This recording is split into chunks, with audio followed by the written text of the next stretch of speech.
এবং অবাধে শান্তিপূর্ণভাবে ভোট হচ্ছে, উৎসবের মেজাজে বলতে পারেন ভোট হচ্ছে। এটা আমাদের একটা চিরাচরিত উৎসব। পৃথিবীর শ্রেষ্ঠ গণতান্ত্রিক দেশ, সর্ববৃহৎ গণতান্ত্রিক দেশ ভারতবর্ষের সবচেয়ে বড় উৎসব হচ্ছে ভোট।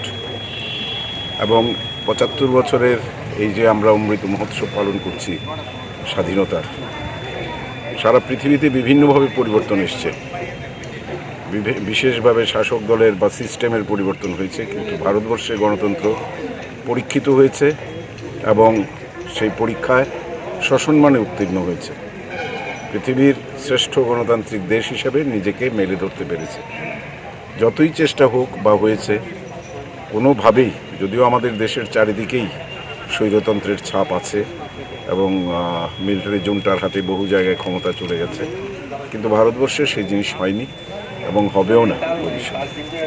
আমাদের রাজ্যেও খুব ভালোভাবে ভোট হচ্ছে এখন পর্যন্ত, যতটুকু খবর পেয়েছি সুন্দর ভোটের। সংসদীয় গণতন্ত্রের এটারই মজা বা সুবিধে যে যখনই নিজের দুর্বলতা বুঝতে পারে তখনই চিৎকার শুরু হয় এবং পরাজয় নিশ্চিত জেনে বিভিন্নভাবে মানুষকে বিভ্রান্ত করার চেষ্টা হয়।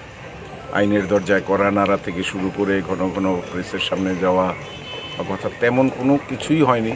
ছোটোখাটো বিক্ষিপ্ত ঘটনা সবসময়ই হয়, চিরকালই হয়ে এসছে, কিন্তু কোথাও খুন, যখন পশ্চিমবাংলায় তো মুড়ি মুরগির মতো বোমাবাজি হয়, গুলিগালা চলে, নির্বাচনের দিন এত হিংসা, তারপরেও তো সেখান থেকেই দেখা যায় নির্বাচিত হয়ে সবাই আসছেন।